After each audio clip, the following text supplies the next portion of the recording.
When the Houston Rockets traded for James Harden back in 2012 in that infamous sign and trade deal with the Oklahoma City Thunder, after the Thunder failed to reach an agreement on a contract extension to James Harden's rookie scale deal, the Rockets, in their view, had their future franchise cornerstone, former number 3 overall pick in the 2009 draft, a top recruit coming out of high school, and a player they believed, in the right setting, the right system, could really break out into a superstar instead of coming off the bench as a sixth man in Oklahoma City.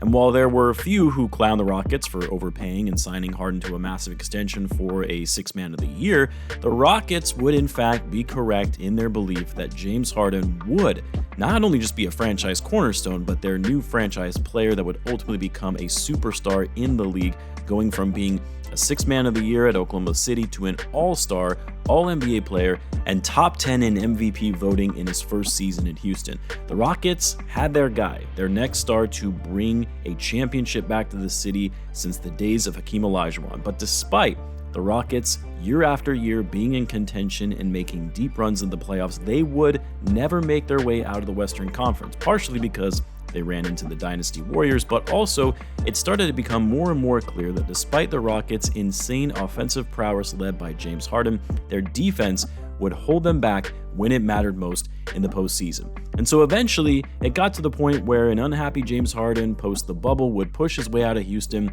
and get traded to the Brooklyn Nets to form their own super team of Kevin Durant and Kyrie Irving and James Harden, and the Rockets would go on a path of rebuilding. But a good start to that rebuild by accumulating a plethora of picks and pick swaps from the Nets in that deal. And yes, the Rockets would go on to be one of the worst teams in the league for the next 3 seasons, winning 17, 20, and 22 games with every passing season since the James Harden trade. But in doing this, the Rockets would accumulate high draft picks while also still getting the picks from Brooklyn that would enable them to draft guys like Jabari Smith, Tari Eason, who they actually selected with one of the Nets picks, Amen Thompson, Cam Whitmore, and Reed Shepherd. And number 3 pick they also got from the Brooklyn Nets. But more importantly, landing Alperen Şengün in a trade deal with the Oklahoma City Thunder, putting together their young core to build with for the future. But possibly the biggest change in leading to the Rockets' rapid rise in success was hiring coach Ime Udoka, who the Rockets quickly jumped on and landed a coach who was at his lowest point from a PR perspective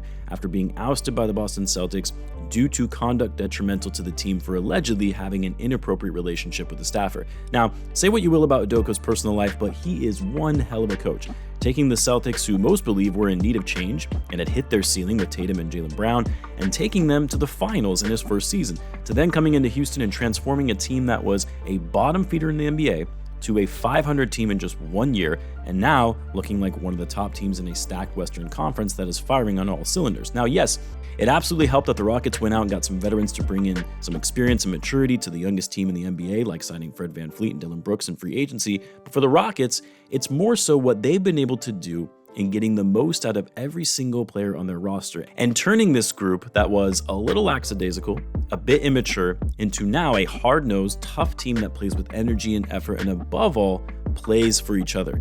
You see, what's been shocking about the Rockets' early success to start this season is that while the team is averaging nearly 114 points per game, not a single player on the roster is averaging more than 20 points per game. They are the only team in the league where they have 7 guys on their roster that are averaging double digits in points, and contrary to popular belief in how modern basketball should be played, the Rockets have been able to be incredibly successful despite being one of the worst three-point shooting teams in the NBA. They are currently, at the time of this recording anyway, 28th in the league in three-point shooting percentage, 25th in their overall three-point rate, and 17th in overall three-point volume. They don't get up a lot of threes. When they are taking threes, they're not efficient from behind the arc. But even the three-point shooting aside, the Rockets don't shoot the ball all that well from the field. They're 22nd in the league in overall field goal percentage, shooting just 44%, and even more, they're not a good passing team in terms of their general ball movement. They're 27th in the NBA in the number of assists they dish out in a game. And yet, despite all of this, they've still been able to win games consistently and winning them pretty handily.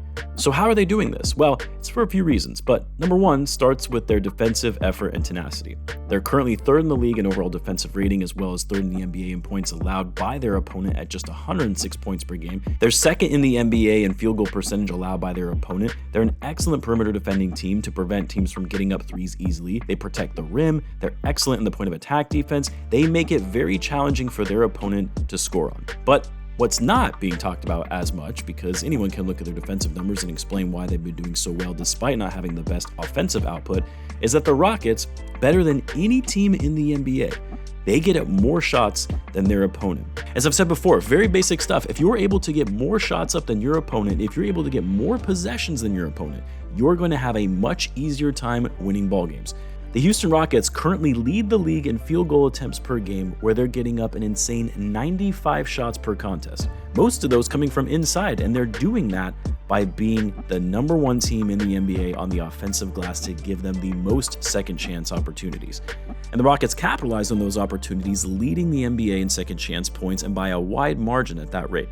They are winning the hustle points. They are winning on fighting for 50-50 balls, and they're winning games because of their effort. On top of that, they don't allow their opponent to get that many second chance points. They're third in the league in defensive rebounds and also lead the league in rebounds overall. So yes, while the defense of the Houston Rockets has been great so far this season, what's been more striking is their ability to crash the boards, get a high number of shots up despite not being as efficient from the field, and also just wanting it more than the other team. Like, it sounds so cliche to say that one team wanted it more than the other in a given game for why they won, but it really is true when you watch this Houston Rockets team play. They play like every game is a playoff matchup, and they're going home if they lose.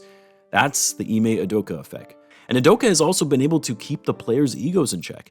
When you had a guy like Jalen Green wanting to take over and play hero ball when the Rockets were one of the worst teams in the league, to now playing smarter basketball, taking better shots, being a team player for the betterment of the group. And that has trickled down to the rest of the players, where it hasn't been about getting their numbers, but more so about playing winning basketball. And even if they don't necessarily have the star level talent like some other teams around the league do, they're going to make you fight and earn every possession when you go up against them. From a roster that most people thought would be a play-in team at best going into the season because of how stacked the Western Conference was, is slowly starting to look like one of the more formidable teams at the top of the West that could be a problem in the near future. I would love to hear what you guys think though. Let me know in the comments. As always, be sure to subscribe, and I'll see you in the next one.